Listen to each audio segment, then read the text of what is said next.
You ever get that gut punch feeling when you realize your whole life's been a lie?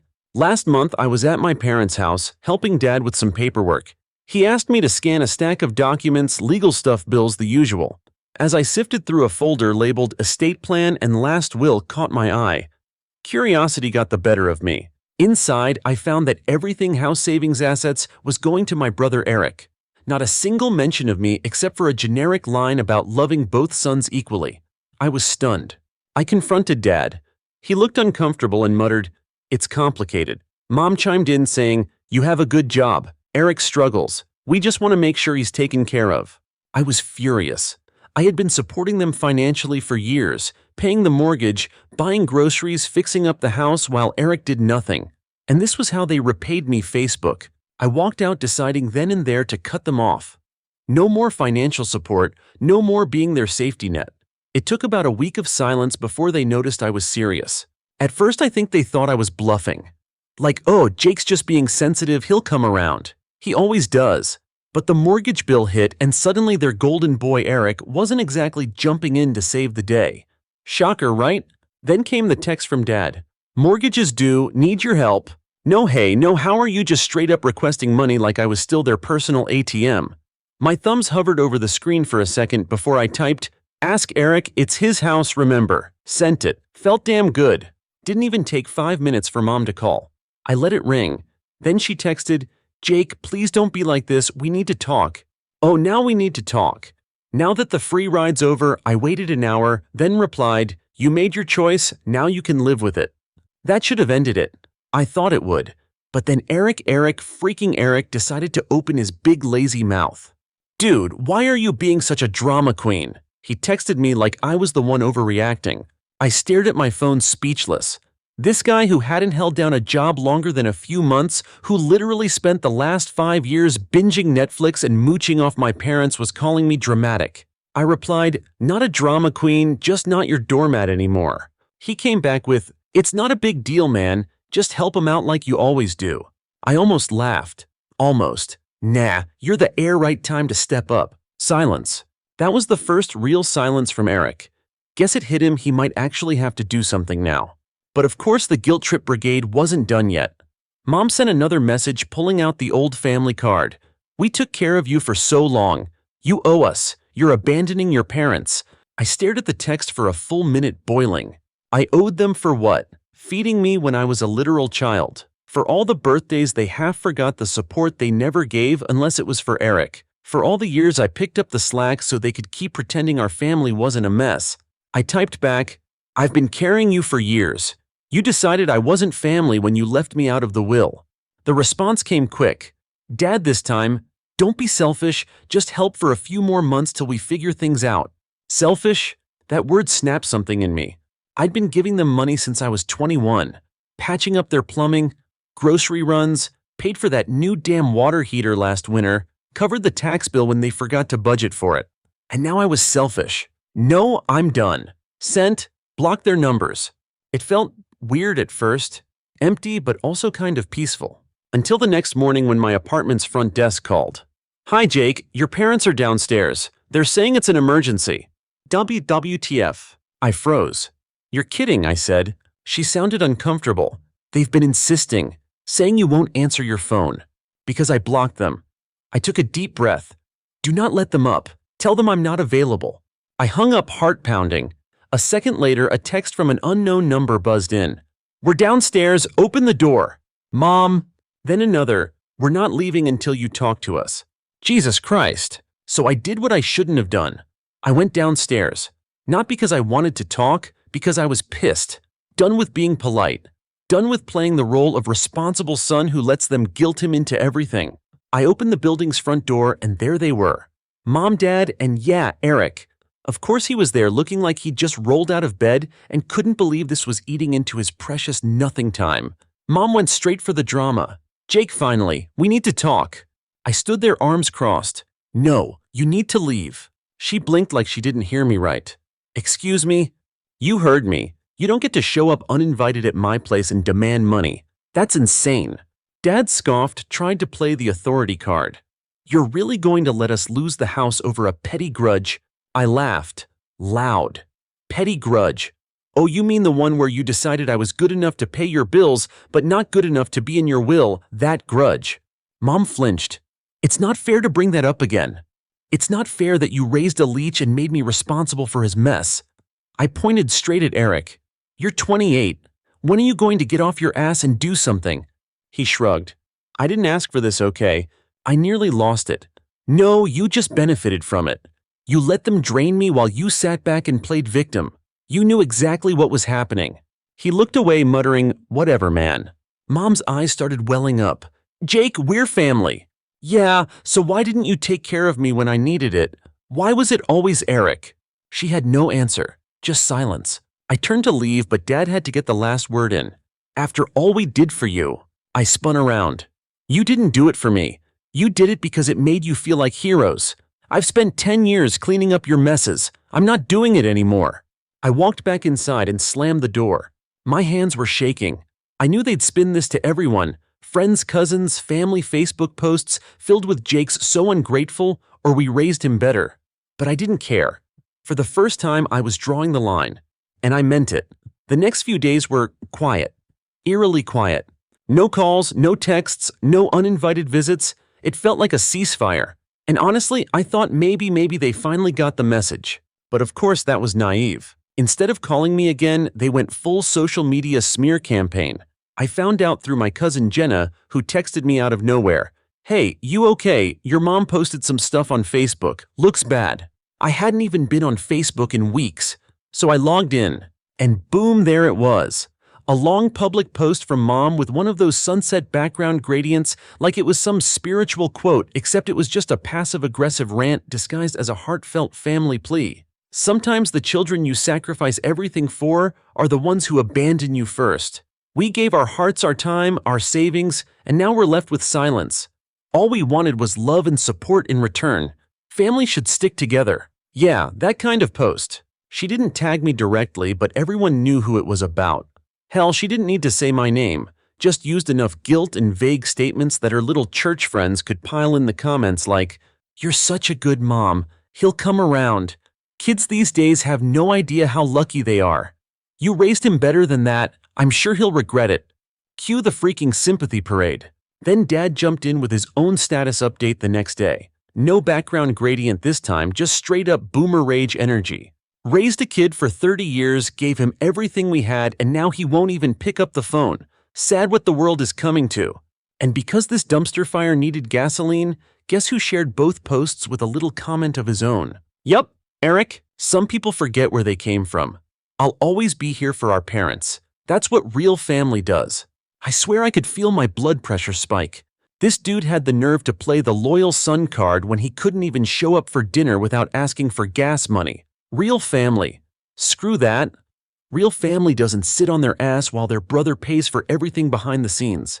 I didn't comment, didn't like, didn't react. Instead, I texted Jenna, "Thanks for the heads up. Tell them they can lie to Facebook, but not to me." Her reply, "TBH, I always knew they treated you different. It's just getting worse now." That was the first time someone in the family actually admitted it out loud. And man, it hit me harder than I expected. I hadn't realized how much I'd been carrying around trying to be the good son, always brushing off the inequality like it wasn't that deep. But it was. And it didn't stop there. 2 days later, I got an email from an old high school teacher of mine, Mrs. Ramos. She taught English and had always been one of the few adults who gave a damn. Her message was short, but it shook me. "Hi, Jake. I saw your parents' posts. I don't know what happened, but I hope you're okay. Just wanted to say I always admired how responsible you were even back then. Don't let guilt twist your reality." That was the moment something snapped. I'd spent my whole damn life twisting myself into knots trying to be the bigger person, trying to protect their pride, trying to carry everything on my own shoulders. And what did it get me? A Facebook circus, a guilt trip, and an inheritance I wasn't even a footnote in. So I did what I probably should have done. From the start, I wrote a post of my own. Not to fight, not to throw punches, just to tell the truth. Some of you may have seen a few posts from my family recently. I've kept quiet out of respect, but I can't let their version of the story be the only one people hear. For years, I've supported my parents financially, emotionally, practically. Mortgage payments, utility bills, emergency groceries, repairs, all while working full-time paying my own rent and trying to build my life. I never asked for anything back. I did it because I believed that's what family does. But then I found out they left everything to my brother, the house, the savings, every asset. And when I asked why, I was told it's because he struggles more and I didn't need it. It broke something in me. Because it wasn't just about money. It was about years of being taken for granted, being the fallback plan, the dependable one who never got the recognition, just the responsibility. So I drew a boundary. I stopped enabling, I stepped away, and instead of taking accountability, they went online and made me the villain. I'm not angry anymore. Just done. Done playing the role they wrote for me without asking. Done keeping silent to protect people who never protected me.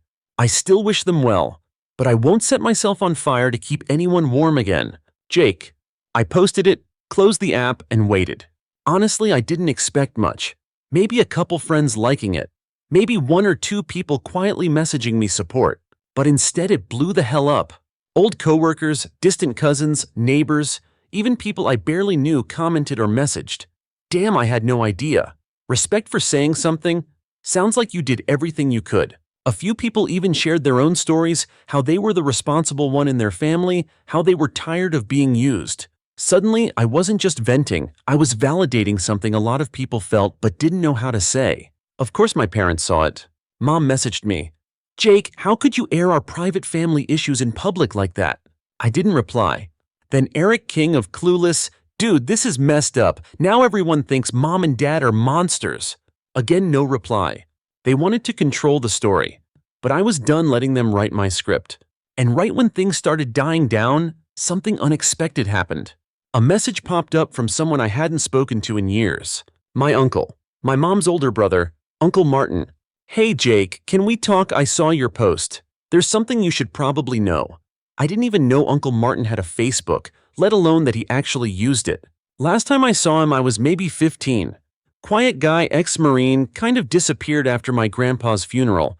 I always figured he just didn't want anything to do with our side of the family. So yeah, when his message popped up, I hesitated. Thought maybe he was reaching out to guilt-trip me like the rest of them. But curiosity won. I replied, "Sure, what's up?" Not even a minute later, my phone rang. No small talk, just a low raspy "Jake, it's Martin. Got a minute?" I stepped outside, sat on the curb in front of my apartment and braced for whatever was coming. "I read your post," he said, "and I know what you're going through, more than you think." That threw me off. I just said, "Okay." Then he drops that house, the one they live in, it used to be yours. Technically, it still should be. I sat there blinking into the street like I'd misheard him. "Come again." He sighed like he'd been carrying this for years. "Back when your grandpa died, he left a trust. It had a clause that if your parents couldn't manage their finances, the property would be reassigned to his next of kin, me. But instead of being responsible, your mom and dad cashed out every benefit they could and begged me not to enforce the clause. Said it would have ruined the family." I was silent. "Your mom promised they'd use the trust funds to help you and Eric. Said she'd split it when you were older. But then she changed the terms with a lawyer friend. Shut me out." I walked away because I didn't want to fight my own sister. Figured maybe they'd do right by you. But after reading what you posted, I realized they never intended to. I wasn't even mad at him. I was just numb. So wait, they liquidated my grandfather's trust and lied about it. "That's the short version, yeah," he said. I asked for proof. He sent over scanned documents, original copies of the will, the trust structure, the legal notifications he got when they transferred everything under my dad's name. It was all legit. I sat there staring at it, this pit forming in my stomach. My parents didn't just favor Eric. They stole from me. And not just metaphorically. They rewrote my future while smiling to my face like they were doing me a favor. Suddenly everything made sense. Why they kept pushing Eric as the successor. Why they never wanted to talk about Grandpa's estate. Why they acted like helping me financially was some kind of favor instead of obligation. Uncle Martin kept talking. "You've got a case, Jake. If you want to go legal, I'll testify. I should have said something years ago. I'm sorry." I told him I'd think about it. But in my gut, I already knew. This wasn't just family drama anymore. This was fraud. That night I barely slept. I kept flashing back to every grocery run I did for them. Every Saturday I fixed their leaky faucet or unclogged the gutters. Every freaking Sunday dinner where I'd sit quietly while they bragged about Eric's latest pipe dream job like he was some genius visionary. And the whole time, they were sitting on my inheritance, My future. WTF. The next morning I made 2 calls. First to Jenna. I told her what Martin had revealed. She was stunned but not surprised. Honestly, she said, your mom always acted weird about that house. Now I know why. Then I called a lawyer. Her name was Sam. Friend of a friend. Young Sharp didn't BS me. I told her the whole story, left out no detail, even the messy emotional parts. She listened, asked questions, and finally said, okay, here's what we do. We freeze the assets, subpoena the will revisions, and notify your parents of an impending estate dispute. But this will get ugly. Ugly how, I asked. She didn't hesitate. They'll try to guilt you, manipulate you, maybe even retaliate. But you have more ground than you think. And if Martin backs you, we have a legal pathway to recover what's yours. I said, then let's go. 2 weeks later, my parents got the notice. You'd think this would be the moment they panicked, right? That they'd finally come clean. Nope. They doubled down. My mom left me a voicemail sobbing about how I was ruining the family's reputation. My dad emailed me threatening to sue me for defamation. Eric, he sent me a video message from his car. Sunglasses on. Total influencer mode. This is messed up, bro. You're letting some money-hungry lawyer turn you against your own parents. You don't even need the house. I've got plans for it, like long-term investment stuff. You wouldn't understand. I watched it 3 times just to make sure I wasn't hallucinating. The guy who's never held a job for more than 3 months thinks I don't understand investment. I didn't reply. Just saved everything and sent it to Sam. She was loving it. Keep these coming, she said. We'll need it all. Here's the thing about revenge. It doesn't have to be loud. It can be quiet, calculated, cold. And honestly, that's exactly what this became. I wasn't trying to get even. I just wanted justice. I wanted a clean break from the version of me they'd built, obedient, generous, invisible Jake, and I was finally smashing that mold to pieces. By week 3, the court had granted a temporary hold on the estate, meaning my parents couldn't sell, refinance, or gift the property until the matter was resolved. And that's when I found out the second bombshell. They'd tried to refinance the house. Again. This time with Eric's name added to the loan application. Sam sent me the flagged paperwork. It had Eric's forged signature under co-owner, same handwriting as my dad's grocery list. Sloppy as hell. I sent a screenshot to Uncle Martin. He called me instantly. They've officially gone full criminal. Yep. You ready to end this? More than ever. We filed for fraud. Officially. And as if on cue, my parents finally cracked. They showed up at my apartment. Again. I didn't even let them pass the building lobby this time. I walked out, earbuds and hoodie up, and told them they had 60 seconds to speak. My dad said, Jake, if you go through with this, you're destroying your family. I said, you already did. I'm just cleaning up the mess. My mom begged, think about what Grandpa would have wanted. I looked her dead in the eye and said he wanted the house to stay in the family, not to be flipped for a boat and a Tesla. Then I walked away. And for the first time in my life, I felt taller than both of them. The trial's in a month. We've got Martin, we've got paperwork, we've got voice recordings, emails, even Eric's dumbass video. They've got sob stories. So yeah, this isn't just some family fight anymore. It's a reckoning. The thing about courtrooms, they're not like the movies. No dramatic yelling, no last-minute surprise witnesses bursting through double doors. Just a lot of legalese, fluorescent lighting, and waiting. But even with all that, sitting there across from my parents and Eric while Sam laid out our case, felt like fireworks were going off behind my ribs. This was it. All the lies, all the manipulation, all the years of being the useful but forgettable son, every single piece of that history was now under a microscope. Uncle Martin was on the stand first. Dude came prepared like it was his personal mission to destroy them. He had originals of the trust-documented emails from my mom begging him not to enforce it, and even notes from a conversation where she promised I'd get everything eventually if he stayed quiet. Then came the kicker proof that after Grandpa's death, the house was never properly transferred. They just assumed control, like it was monopoly property, and they passed go. The judge looked stunned. Sam looked smug. I tried not to cry. After Martin stepped down, Eric got called up. And man, that was a train wreck. Sam was polite, surgical even, but didn't pull punches. She asked about his role in the household. He said he helped out. She asked how. His response, I mow the lawn sometimes. Bro, really? She asked if he was aware that the will named him the sole beneficiary. He shrugged. I mean, kinda. My parents said they wanted to take care of me. Sam. So you thought it was fair. Your brother who's been financially supporting them was completely left out. Eric paused. You could feel him short-circuiting. Jake has a good job. Sam smiled. Is having a good job justification for being excluded from a will? He blinked. Then she pulled out his little video. You know, the one where he called me dramatic and told me to help out like always. It played on a screen in front of everyone, his voice echoing in that dead silent courtroom. He turned red. I actually heard someone in the back snort. Then my parents took the stand. Let me tell you something, watching your mom cry in court isn't satisfying. Not really. Not when you grew up hoping that someday she'd see you, appreciate you. She cried. She apologized to the judge, not to me. Said they were just trying to protect the family. Said Eric needed support and I was already so strong. The mental gymnastics was Olympic level. Then my dad. He tried to be stoic. Claimed he was acting in good faith. Said I was the one who turned this into a legal war. Sam asked him one question. Did you forge your son's signature on the refinancing paperwork? Silence. He didn't deny it. I looked him dead in the eye. He looked away. The judge didn't make a ruling that day. She said she needed time. Fine. But something shifted after that hearing. I could feel it. Eric stopped posting smug stuff on social. My mom sent a real letter, a physical letter pleading for a second chance. She said I made mistakes, but I still love you. Funny how that kind of love only comes out when you're under oath and about to lose your house. I didn't respond. Not because I didn't feel anything. I felt everything. Confusion, sadness, guilt, rage, a weird ache that felt like grief even though nobody died. But I wasn't about to fall back into their cycle. I'd lived there too long. I knew the blueprint. Guilt, forgiveness, reset, repeat. No thanks. 3 weeks later, the ruling came. I was working when Sam called. I stepped outside, heart in my throat. Jake, she said we won. Just like that.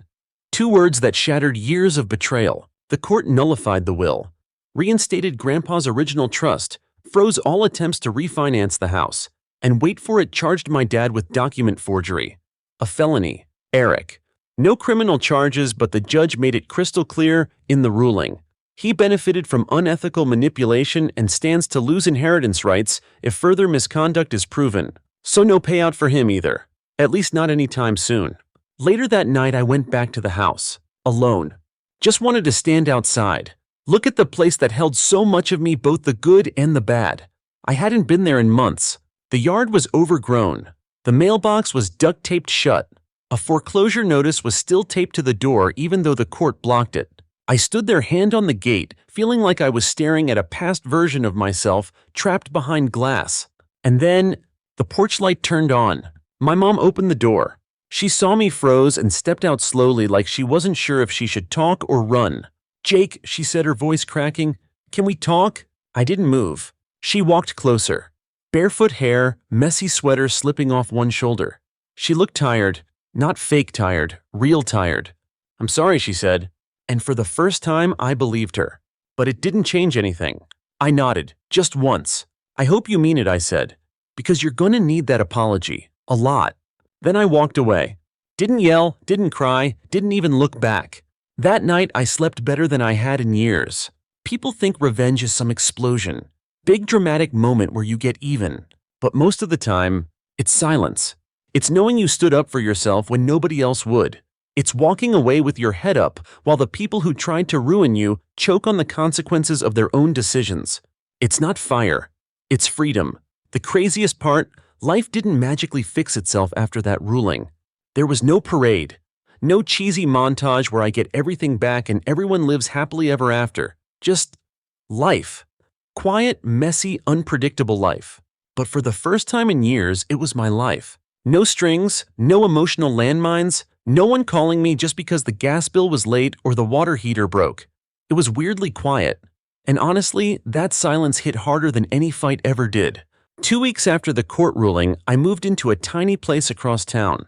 Nothing special. 1 bedroom, beige walls, crappy linoleum in the kitchen, but it was mine. Every time I unlocked the door, I felt something settle in my chest. Like I was reclaiming space inside myself I didn't even know had been occupied. That old weight gone. I used to spend so much energy worrying about being enough. Enough of a son, enough of a brother, enough to matter. Now I just wanted to be enough for me. Sam stayed in touch. She called just to check in, sometimes no legal talk, just human stuff. She once told me, "You know, most people who win cases like yours don't actually change. They stay stuck in the bitterness." I asked her what was different about me. She said, "You didn't want revenge, you wanted peace, that's why you'll heal." I didn't reply, just stared at the floor and let those words settle somewhere deep. She was right though. As satisfying as it was to watch everything collapse around the people who used me, it was the freedom afterward that changed me. Not the fall, the after. One morning, this must have been 3 months post-trial, I was walking out of a little breakfast place near my new job when I saw someone I didn't expect, Eric. He was standing near the bus stop, hoodie up, headphones in, kicking at the curb like a bored teenager. It took me a second to even recognize him. He looked smaller. Not physically, but like life had finally stopped shielding him. I should have just walked past, but I didn't. I stopped and said, "Hey." He turned, eyes widening. "Jake." I nodded. He pulled his headphones down, eyes flickering like he wasn't sure if I was gonna punch him or forgive him. He went with sarcasm. "What, here to yell at me again?" I shrugged. "Nah, just grabbing coffee." He hesitated. "Then Mom and Dad are not great." I raised a brow. "No shit." He gave this dry laugh.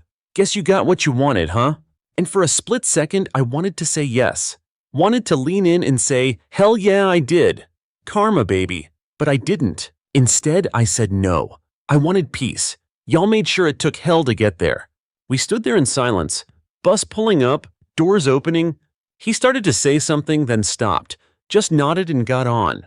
I watched the bus pull away. No final confrontation, no closure speech. Just space.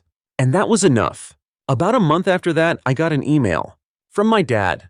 It was short, a few paragraphs, no greeting, just, "I've been thinking about everything. We were wrong. I know you don't want to hear from us, but I needed to say it. You didn't deserve any of what happened. I wish I could change it. I'm sorry." I stared at the screen for a long time. Not crying, not angry, just processing. I didn't reply. Maybe I will someday. But I didn't need it anymore. Last week, I walked through my old neighborhood. Just curious. The house boarded up, foreclosed, grass overgrown. That place had been a battlefield. And now it was just quiet. Empty windows, broken mailbox, no ghosts left to haunt me. I stood across the street, hands in my hoodie pocket, and just stared. Then I pulled out my phone and snapped a photo. Not to post, not to share. Just for me. To remember what surviving looked like. So here's where I'm at now. New place, new job. Actually kinda loving the team. I work with small software dev firm that values work-life balance, which is wild after everything I've dealt with. I got a dog. His name's Murphy. Rescued him from a shelter. He's anxious as hell and has a lopsided ear, but damn if he doesn't love the hell out of me. I've started going to therapy again. Not because I'm broken, but because healing's not a one-time deal. It's a process. And I'm finally giving myself the tools I never got growing up. Some nights I still think about it. The yelling, the betrayal, the way my mom looked at me like I was a stranger just because I stopped playing her game. But those thoughts don't haunt me anymore. They pass, like storms. Because here's the thing, being the villain in someone else's story is the cost of being the hero in your own. I'll take that trade any day. The biggest plot twist? I'm happy. Not flashy Instagram filter happy. Just simple, soft, real-life happy. I make my own coffee in the morning. I fall asleep without that pit in my stomach. I laugh at dumb movies. I answer to no one but myself. That's the revenge. That's the glow-up. That's the peace. So to anyone who's in that place right now where you feel used, invisible, like you're only valued for what you give, here's your sign you're allowed to walk away. You're allowed to stop bleeding for people who wouldn't even offer you a Band-Aid. And when you do, you'll realize what I did. It's not about getting even. It's about getting free. That's it. That's my story. Not perfect, not pretty, but real. And real hits harder than any scripted drama ever could. Let me know if you want a follow-up post sometime. Might talk about how Murphy chewed through my Wi-Fi cable last week and cost me a client meeting. But hey, better than dealing with family lawsuits, right? Story 2. It started with a text that didn't include me. No, see you there. No flight details, no hotel confirmation. Just a photo in our family group chat. My parents, my younger sister, her husband, and their daughter, all smiling in front of the resort sign. Welcome to the Rosecliff Estate. Thanksgiving 2024. No one even realized I wasn't in it. My name is Miles. I'm 34, I live in Chicago and work as a biomedical analyst. I don't post much, I don't talk much, and apparently I don't exist when it comes to my family's big plans. This Thanksgiving was supposed to be like every year, the whole family gathering at some ridiculously overpriced resort funded by my grandfather Charles. He's old-school retired stock tycoon, self-made, believes in discipline and dignity. The man taught me more about compound interest than I learned in 6 years of school. If I'm financially stable today, it's because he taught me how not to rely on anyone. Unlike my sister Ava. Ava the miracle child. She's 31, married to a lifestyle YouTuber named Trent, and together they're the definition of champagne on credit card living. They flash Rolexes they didn't pay, for talk about crypto they don't understand, and send their daughter Hazel to a private school where they host fundraisers just to keep her enrolled. It's all smoke and mirrors. All of it paid for quietly by Grandpa Charles. And my parents? They've never tried to hide it. Ava's their sun, moon, and retirement plan. I'm the other one. When I got a full-ride scholarship to Northwestern, my mom said, "At least that saves us some money." When Ava got accepted into a 9-month online course in holistic marketing, they threw her a dinner party. But even by our family standards, this year hit different. Because this year, I wasn't just invisible, I was officially not invited. I didn't find out until the day before Thanksgiving. I was double-checking my own flight booking when I realized there was no hotel room in my name. Nothing under Miles Barrett. Nothing under just Miles. Nada. So I texted the group chat. Hey, can someone confirm which room I'm in? No answer. 2 hours later, Ava replied with a thumbs-up emoji. I don't know if it was meant to be dismissive or if she thought that counted as actual information. Either way, I called the hotel directly. The concierge told me there were 5 rooms booked, 1 for my parents, 2 for Ava's family and Trent's filming equipment, 1 for their nanny, and 1 spare guest suite. Not mine. I waited for anyone to say, "Oops, oversight, we'll fix it," but nothing came. So I called my mom. She answered on the 4th ring and said, "Oh, sweetie, I thought you weren't coming this year. Why would you think that?" Well, Ava said you were probably working. You always say you're busy. I never said that. She sighed like I was being difficult. Miles, it's just that the rooms are really expensive this year. Trent needed space for his recording gear. And you're a grown man. You can always just get your own room, right? Let me tell you, nothing prepares you for the moment your own mother tells you you've been replaced by a camera tripod. I'll figure it out, I told her. But I didn't mean the hotel. Thanksgiving morning, I still got on the flight to California. I still packed the gift I'd gotten for Hazel, a vintage kaleidoscope I'd found in a small Chicago antique store, something that reminded me of the one Grandpa gave me when I was a kid. But I didn't check into the Rosecliff. Instead, I stayed at a small boutique hotel 15 minutes down the coast. No gold-trimmed bathtubs or chandeliered lobbies, just peace and Wi-Fi. Enough to browse Zillow and sip a black coffee without someone demanding I pose for a candid Instagram story. At noon, I showed up at the resort, wore a gray turtleneck and brought nothing but the kaleidoscope in a soft velvet pouch. The look on Ava's face when she saw me walking into the lobby, like a cat seeing a cucumber. "You made it?" she said high-pitched. "I didn't think you'd actually come. I wasn't planning to stay. Just thought I'd drop off Hazel's gift." Behind her, Trent was fiddling with a ring light. My mom was talking to the event coordinator. Dad waved awkwardly like he wasn't sure if I'd hug him or sue him. Hazel ran up and hugged me. "Uncle Miles, did you bring the thing?" "I did." She opened the pouch and her face lit up. "This is awesome." And that's when Ava said it. Loud enough for everyone to hear. "Just don't break it, Hazel. We don't want Uncle Miles to feel like he wasted his little thrift store budget." I looked at her. Then I looked at my mom. No one said a word. Not even Grandpa, who had just stepped into the room with his cane and silent authority. So I smiled. Calm, cold, precise. "You're right. This was a waste." And I walked out, left the kaleidoscope on the reception counter, turned my back, and walked past the valet down the steps into the clean November air. I could hear Hazel calling after me. I didn't stop. And that right there was the first fracture. The one that would split the whole glittering shell of our fake family holiday wide open. The moment I stepped back into my rental car, I turned my phone on airplane mode. I didn't want to hear the excuses. Not the fake surprise texts, not the guilt-tripped voicemails, Not the classic "Ava, you're overreacting" routine that usually ended with her posting some filtered selfie captioned "Family First" while pretending nothing had happened. But this time she wouldn't get to fake it. I didn't check into a new hotel. I went back to the one I had already booked under my name. I ordered room service, opened a bottle of wine, and sat on the little balcony overlooking the coast. I watched the sunset burn orange, then fade into a cold Pacific dusk. For once, I wasn't sitting at a long table pretending to be okay while someone else took credit for my existence. Instead, I opened my laptop and sent a single email. Subject: family gathering. Exclusion update to Charles Barrett. It was short. 3 paragraphs. I explained how I arrived, how I wasn't on the reservation list, and what Ava had said. No flair, no melodrama, just the truth. I ended it with, "I thought you should know. I'm not angry, just tired." I clicked send and logged off. The next morning I woke up to 11 missed calls. 2 from my dad, 5 from Ava, 4 from Mom.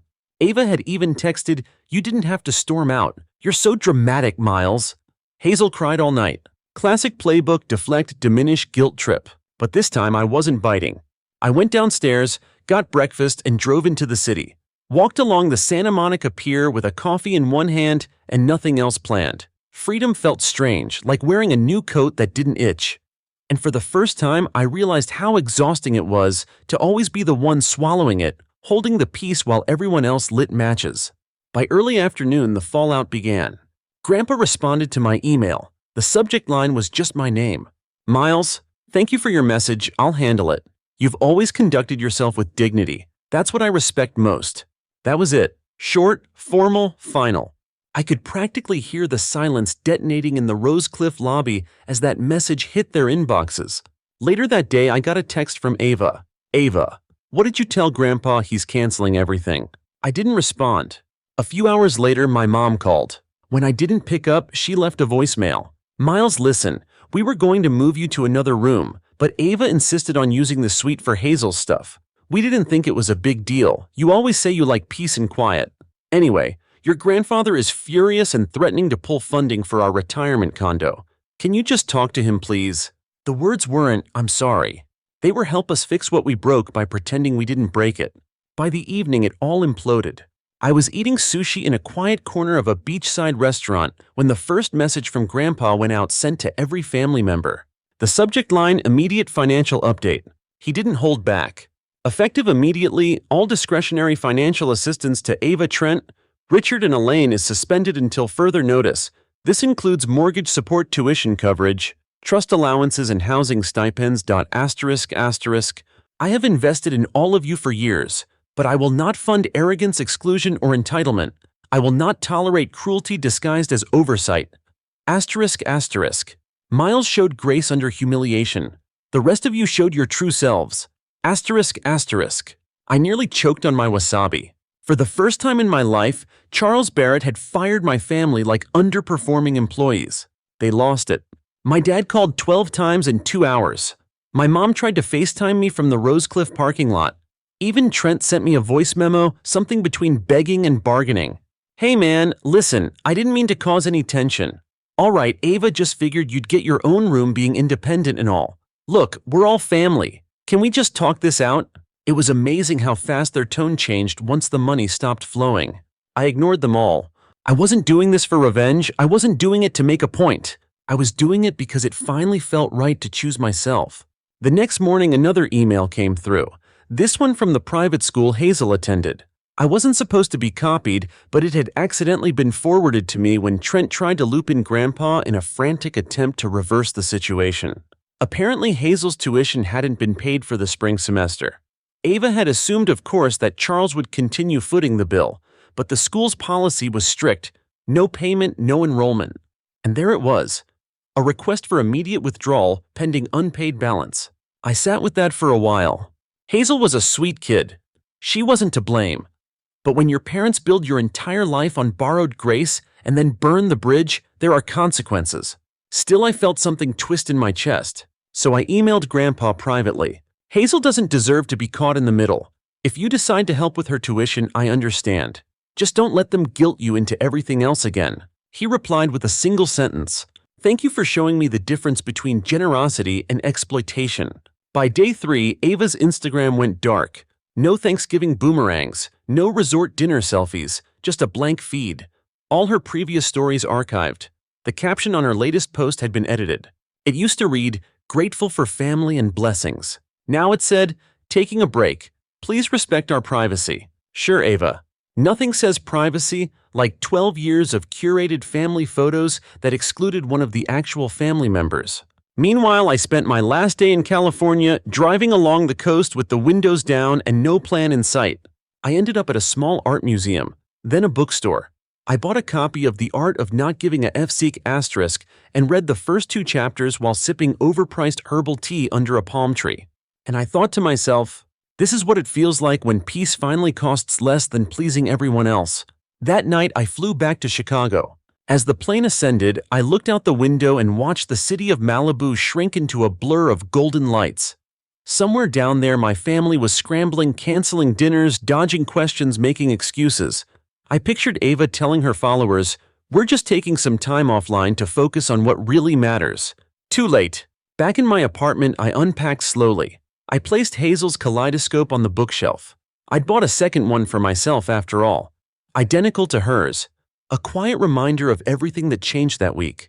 When I turned on my phone, the notifications hit me like a tidal wave. Dozens of texts, a few voicemails.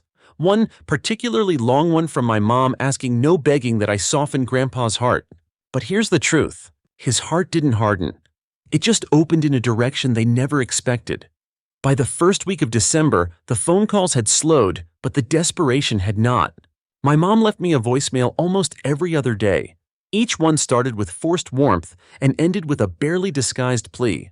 "Your father and I are trying to work through this. We've spoken to Charles. He's being difficult. If there's anything you can say to help, we'd be grateful. You've always been the reasonable one." Translation: You've always been the one we could count on to clean up after Ava. I didn't return the calls because something had shifted. Not just in them, in me. For years I played the silent sibling, the filler son, the one who showed up, smiled politely, and took the smaller slice.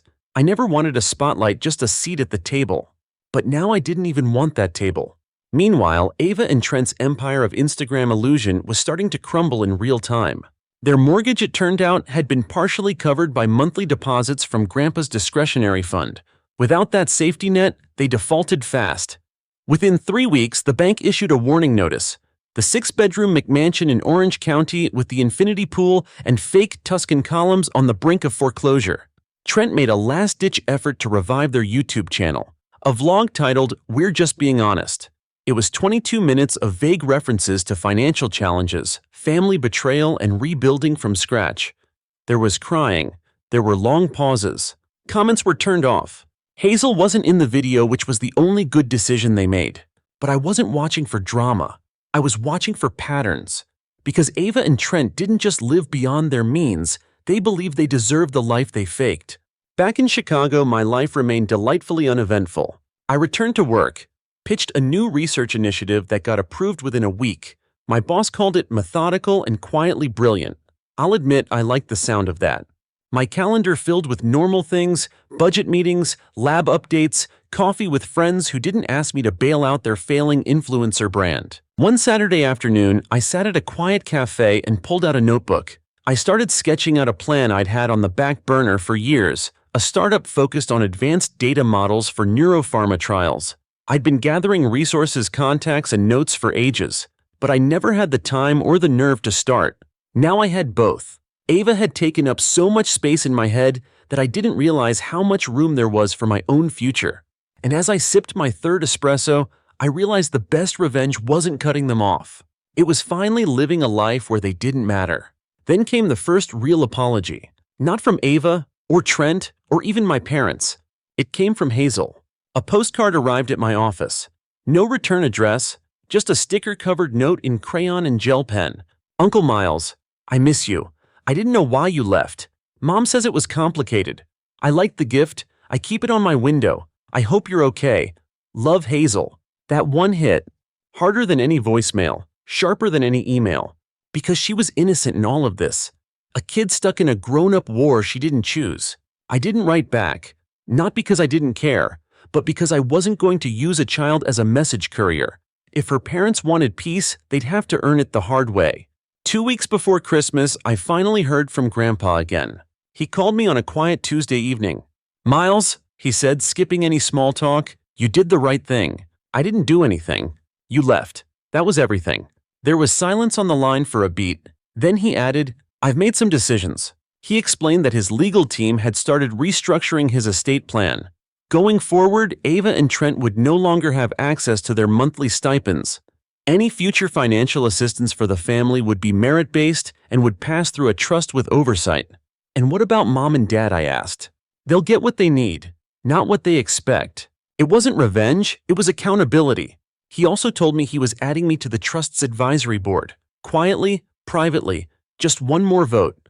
One more person to help ensure his legacy didn't become Ava's next content series.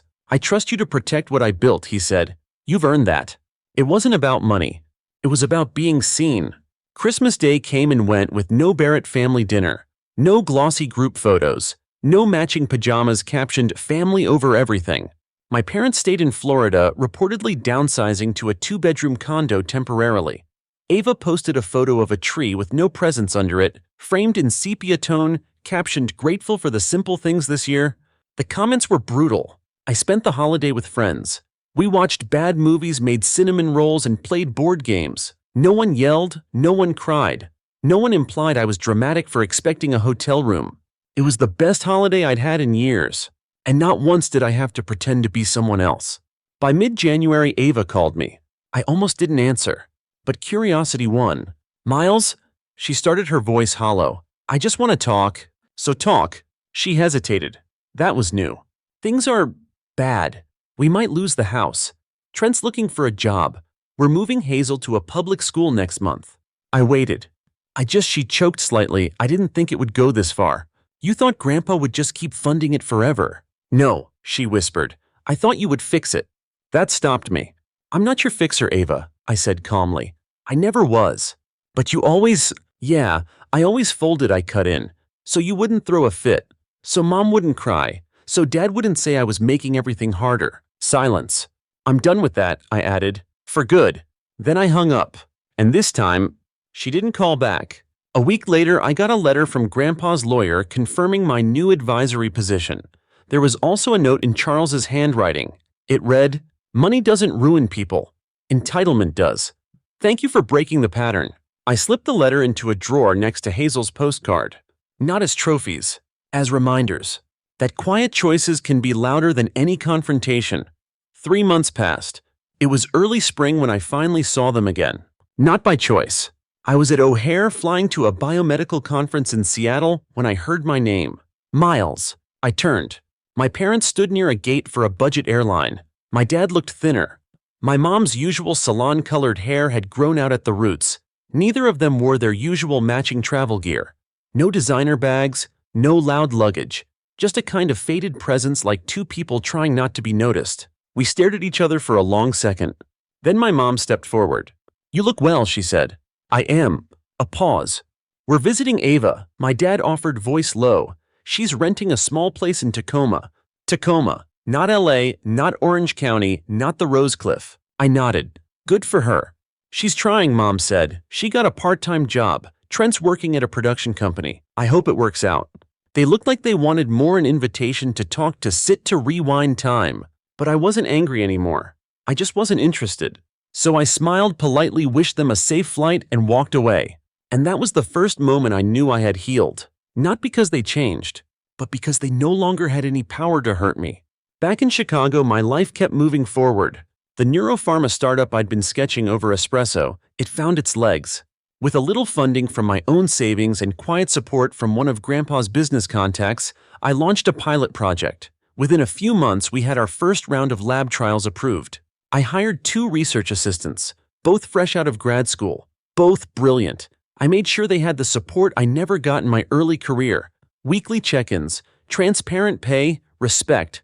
One afternoon, one of them asked, "So, what made you start this company?" And I laughed before answering. Because how do you say I got kicked out of a family vacation and realized I didn't want to live a placeholder life anymore? I just said I stopped waiting for permission. They nodded like that made sense. Meanwhile, Ava stayed off social media. Her last post was still that sepia-toned tree with no presents. Every once in a while I'd get an update. Hazel started public school and liked it more than expected. Ava had taken a job at a local nonprofit doing event planning.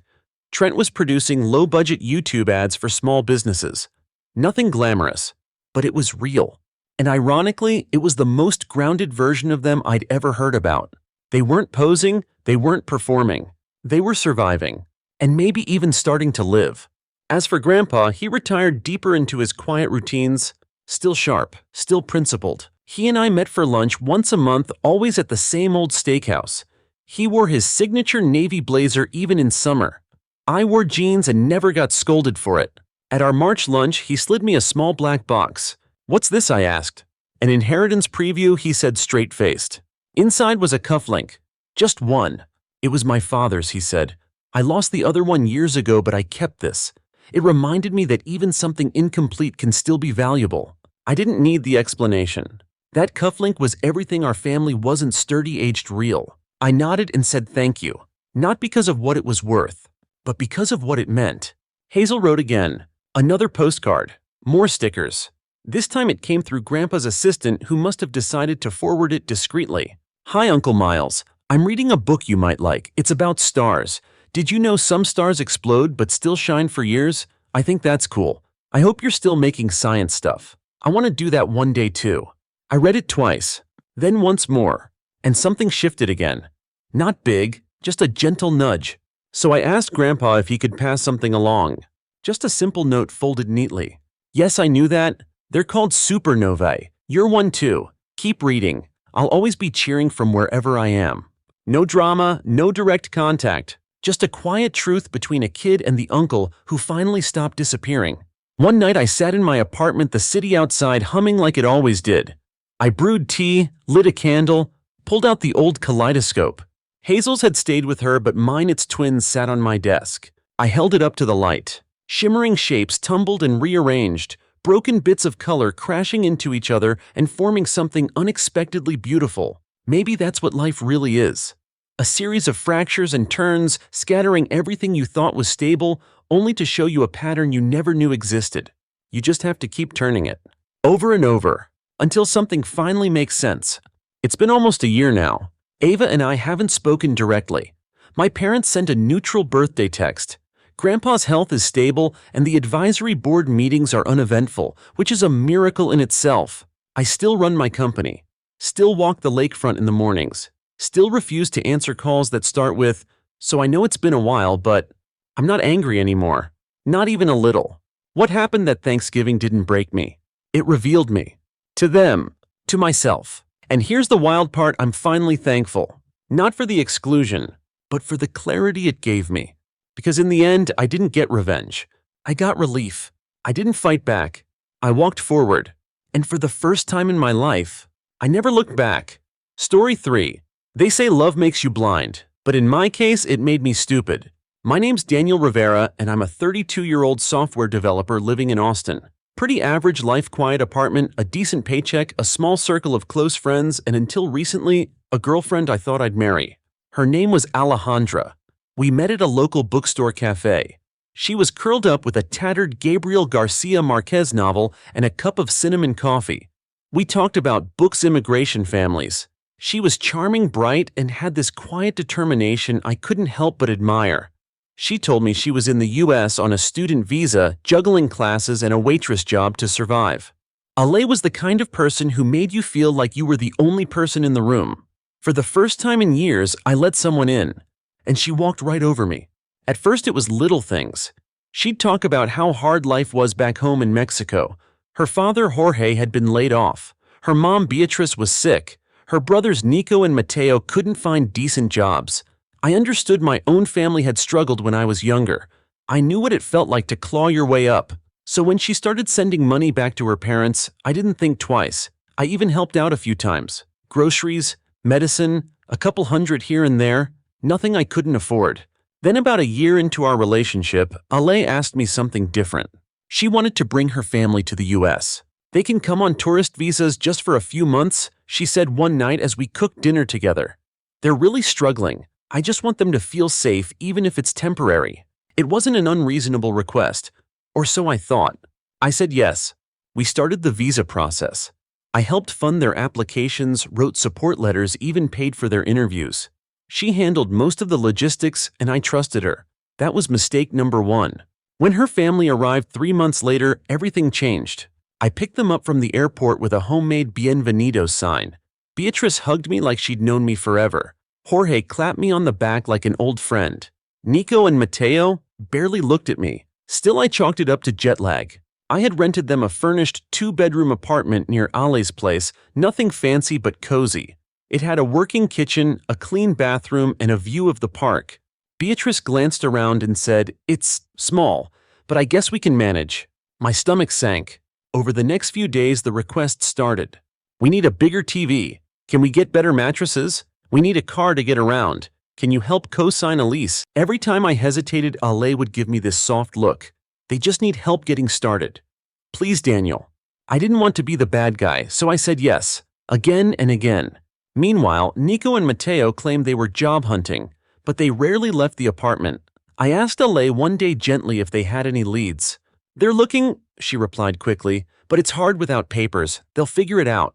It wasn't the answer I expected or wanted, but I pushed it aside until the whispers started.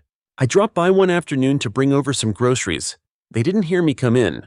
The door was cracked open and I heard Mateo say, "If he signs the paperwork, it's done. We're golden." Golden. I knocked loudly, pretending I'd just arrived. They jumped, smiled too wide. I asked what the conversation was about. "Soccer," Nico said. "Right." From that day on, I started paying attention. The family stopped pretending. Jorge asked for my help with immigration lawyers. Beatrice hinted at applying for work permits. Mateo and Nico mentioned cash gigs and how everyone does it. Ale began spending more time with them and less with me. When she was around, she was distracted. Her phone never left her hand. One night I confronted her. "What's going on, Ale? Be honest with me." She didn't miss a beat. "I just want my family to be okay." "Is that so wrong?" No, it wasn't. But I knew there was more to it, much more. Then came the push. Ale wanted to move in together. She framed it as natural and the next step. But something felt off. And when I said I needed time to think, her mood shifted instantly. "You don't want to help. You pretend to care, but you'd leave us the moment it gets hard." That night, I barely slept. I wasn't just funding her family's stay, I was being set up. I didn't have proof, but every instinct in my body was screaming. So I did something I never imagined I'd do. I installed a voice recorder in the apartment I paid for. Maybe it was illegal, maybe it was unethical, but I was done being naive. What I heard confirmed everything. The first time I listened to the recordings, I felt sick. Not just physically, I mean the kind of sick that settles in your bones.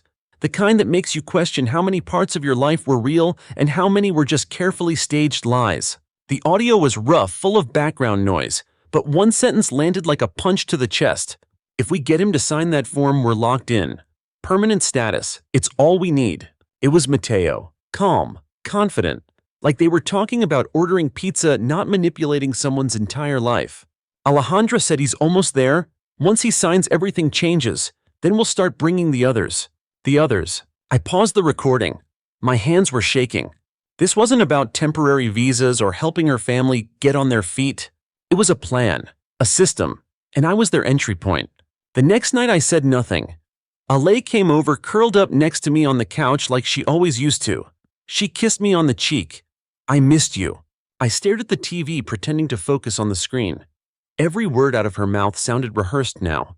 Every smile had an aftertaste. And then she asked it. "So I've been thinking, maybe it's time we make things official." I didn't respond. She leaned forward, brushing her hair behind her ear in that way she always did when she wanted something. "If we get married, it solves everything. My visa, the boys' opportunities, my parents' future here. We could start our life." She said our, but she meant theirs. I stared at her. "Ale, be honest. Is this what you wanted from the beginning?" She blinked, caught off guard. "What? No, of course not. I love you." I said nothing. Her silence dragged on. Then her tone changed barely. "I just thought, if we're serious about each other, why wouldn't we help my family too?" That's when I realized something that hurt even more than the recordings. She didn't think she was manipulating me. To her, this was normal. A few days later, I visited their apartment with a fake smile and 2 grocery bags. Jorge greeted me at the door with a nod. Matteo and Nico were on the couch playing video games on the brand new console I never approved. Beatrice was in the kitchen humming as she stirred something on the stove. It looked like a normal evening, until I found the envelope. It was half hidden under a stack of utility bills, most of which I had paid. I only saw it because I dropped my keys and had to crouch to grab them. My eyes locked on the label. Prepared marriage petition. Daniel Rivera and Alejandra Morales. My stomach twisted. I opened it. Inside was a packet of papers already filled out with my name typed neatly in the spaces. There was even a cover letter from an immigration attorney with instructions. Daniel just needs to sign the final page. Once submitted, your application will begin processing. There was a handwritten sticky note attached. We'll handle the rest. Just tell him it's temporary.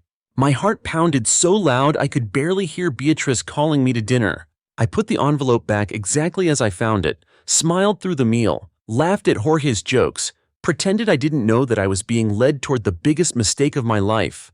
When Ale kissed me goodnight later, I let her. But I had already decided what I needed to do.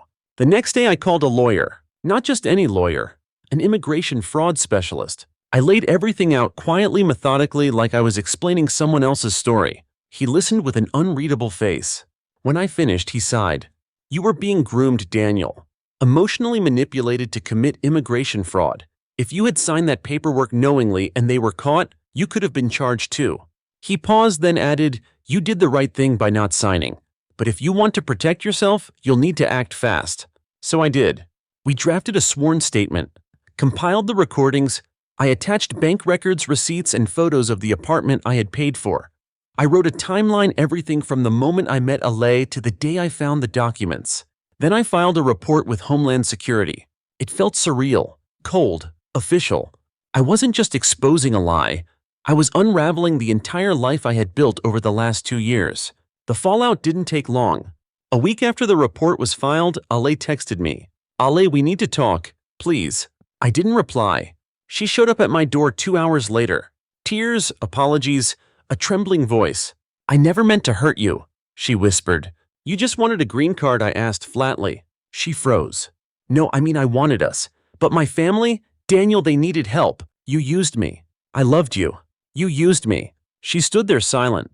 Then her face hardened. You're really going to do this? Turn us in. I looked her straight in the eye. I already did. And for the first time since all this started, she had nothing to say. The next morning, agents showed up at their apartment. They didn't bang on doors or scream. They were quiet, professional, calm. Beatrice and Jorge were taken for questioning.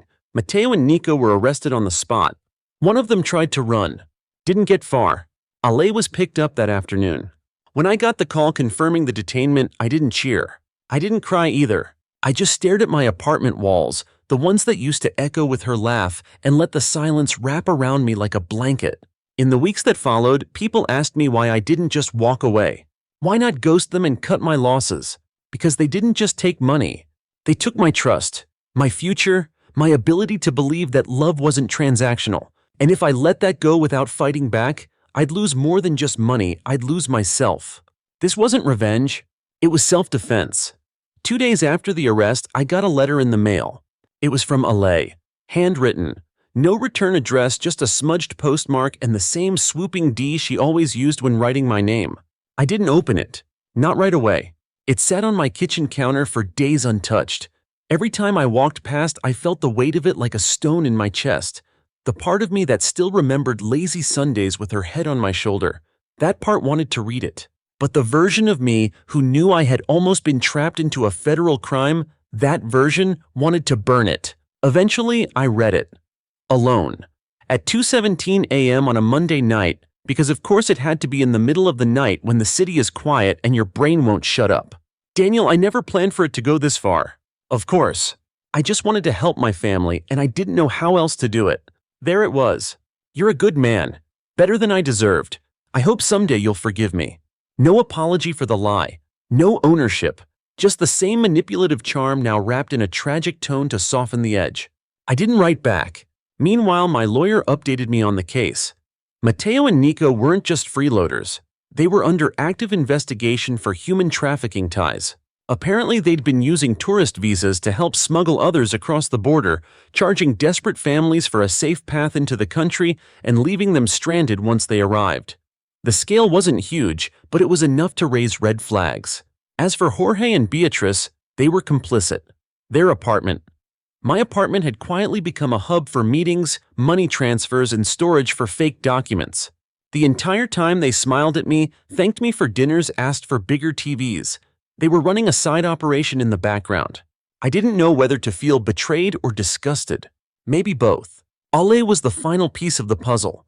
She wasn't smuggling anyone, but she had full knowledge of what was happening. She was the face, the distraction, the innocent girlfriend keeping me occupied while her family ran a business behind my back. Authorities found messages between her and her brothers discussing the mark. That mark was me. Not Daniel, not boyfriend, just a mark. Publicly, nothing seemed different. The sun still rose, the buses still ran. I still went to work. I still logged into my terminal, fixed code, responded to Slack messages like nothing was unraveling beneath the surface. But emotionally, I was in freefall. I hadn't told anyone. Not my coworkers, not my friends, not even my mom. I didn't know how to explain it without sounding pathetic. How do you say, hey, I helped smuggle a cartel family into the country by accident and not get labeled a fool? And yet somehow I wasn't embarrassed. I was angry, I was tired, but I wasn't ashamed, because I had done the right thing when it counted. And that mattered more than how dumb I might have looked along the way. The trial never happened. Not a public one, at least. The brothers took plea deals. The charges were reduced in exchange for cooperation.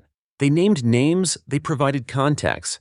One of the agents told me it was rare to get cooperation that fast, but fear does strange things to cowards. Jorge and Beatrice were deported, permanently banned from re-entry. No fanfare, just an early morning flight and a quiet goodbye to a country they tried to manipulate. And Allah, she vanished. At first I thought she might be detained too, but my lawyer said she had been released on technicalities. She wasn't directly tied to the trafficking, and proving emotional fraud, especially in relationships, is murky legal ground. She disappeared from social media. Her old number stopped working. No updates, no closure. Just silence. And you know what? Her silence said everything. 6 weeks passed. I went back to that bookstore cafe where we first met. I don't know why. Maybe part of me hoped I'd walk in and she'd be there again, notebook in hand, that same quiet spark in her eyes. She wasn't, of course. Instead, there was a new girl behind the counter. Same apron, same awkward smile when she handed me my drink. Life moves on, even when you're not ready. I sat at our old table, the one near the window. It looked smaller now. Or maybe I just took up more space than I used to. One afternoon, I got a message from someone unexpected. A woman named Lucia. She said she used to work with Ale as a waitress. We met at a public coffee shop. She looked nervous, kept glancing over her shoulder. I just wanted to say, I'm sorry, she began. I knew about the plan. Not all of it, but enough to know what they were doing. Why are you telling me now? Because I left. She said, voice shaking. I got out before they could rope me into it, but I stayed quiet. I shouldn't have. She pulled something from her bag. A flash drive. These are the chat logs, screenshots, messages between Ale and her cousins. They talk about you, the setup, the pressure, everything. I took it. Thank you, I said quietly. Lucia nodded, once eyes glassy. She used to say you'd never find out, that you loved her too much to ever suspect anything. She was almost right, I murmured. I submitted the files. It helped close some remaining legal threads. It wasn't dramatic. No courtroom gasp, no FBI van screeching into the driveway. Just more evidence, more dots connected. I kept one copy for myself. Not because I wanted revenge, but because sometimes the proof isn't for them. It's for you. So when doubt creeps in, when your brain starts whispering, maybe you overreacted, you can hold up a folder of screenshots and remind yourself, this happened. You weren't crazy. I changed the locks, got a new phone, canceled every shared account I had with Allah. I even moved apartments not out of fear, but because I didn't want to live in a place where every corner held a lie. One day I packed up her things, what little she'd left behind. A worn scarf, a chipped coffee mug, an old notebook. I didn't burn them. I dropped the box at the local shelter and walked away. That was the last chapter she got in my story. It's been a year since everything fell apart. You'd think I'd be angry, but I'm not. Not anymore. Anger burned bright at first, Like a match. Hot, quick, satisfying. But it fizzled fast, leaving behind something deeper. Not peace exactly, but clarity. When people talk about betrayal, they picture screaming matches, thrown glasses, slammed doors. Mine was quieter. I was betrayed with soft smiles, borrowed affection, and signatures they hoped I'd never read. That kind of betrayal doesn't shout. It whispers. And you don't heal from it all at once. You heal in fragments. One morning you make coffee without flinching at the memory of her mug. One afternoon you find yourself laughing at a movie without remembering how she used to quote every line. And one night, maybe months later, you sleep through the night without dreaming of her face. That's how it happens. Not revenge, not justice, just distance. AITA never came back, at least not into my life. I heard whispers through mutuals, a few texts from her former classmates, that she'd gone back to Mexico, that she was living with an aunt, that she tried once to come back on a different visa and was flagged at the border. Whatever the truth is, it's not my business anymore. Some people wanted me to hate her forever. Others said I should forgive and forget. I did neither. I remembered. But I moved forward. Career-wise, things got better. Funny how cutting toxic people out of your life makes room for growth. I stopped letting myself be the quiet guy in the background. I pitched a project I'd been working on for months, an AI-backed accessibility tool for disabled users, and it got greenlit. By summer, I had a team. By fall, I had a promotion. I bought a new place, smaller but mine. No more shared leases. No more utilities split with people who saw me as a stepping stone. Just me. A bookshelf I actually use. A coffee machine that works. Peace. Sometimes I wonder what would have happened if I signed that paper. If I said yes instead of stalling, would I be trapped in a marriage that never meant anything? Would I be investigated? Jailed? Would I still be calling it love while explaining away the red flags? That's the scariest part of all this. How close I came to erasing my own future just to help someone who only saw me as paperwork. But I didn't. I paused. I listened to my gut. And when it screamed, I didn't ignore it this time. A few months after the dust settled, I got another letter. Not from AITA. This one was from her mother, Beatrice. It was short. We're not bad people. We just did what we had to. I hope you understand. I read it 3 times. Then I tossed it in the trash. You don't get to justify betrayal by calling it survival, especially not when you smile in someone's face while doing it. There was one final thing I had to do. A choice. A moment of closure. Lucia, the woman who gave me the screenshots, reached out again. She said she'd started working for a nonprofit that helps immigrants navigate the system legally. She said what happened to me opened her eyes. She asked if I wanted to volunteer. At first I said no. Too raw, too soon. But later I reconsidered. Not because I owed anyone anything, but because I knew what it felt like to be caught between compassion and manipulation, to want to help people but not at the cost of yourself. So I joined. Quietly. Once a month I sit down with someone who wants to come to this country the right way. I translate forms, I explain the timelines, I show them what real help looks like. No lies, no setups, no strings attached. It's not redemption, but it's something. People still ask me about AITA sometimes. I don't tell them much. Just that she was a lesson. A hard one. A costly one. But a lesson nonetheless. And me. I'm okay. I go on walks. I try new recipes. I joined a hiking group that doesn't talk about work or relationships, just mountain air and trail snacks. I'm not looking for love right now. Not because I don't believe in it, but because next time I'll know what it's supposed to feel like. Love doesn't gaslight you. Love doesn't guilt you. Love doesn't hand you a pen and ask you to sign your future away for someone else's benefit. Love makes you feel safe, not suspicious. So until I find that again, or maybe never, I'll keep building a life that doesn't depend on anyone else's approval. I lost someone who never loved me, but I found the version of myself who finally does. Final note to anyone reading this. If you've ever been made to feel like love means giving up your boundaries, your money, or your morals, let this be your sign.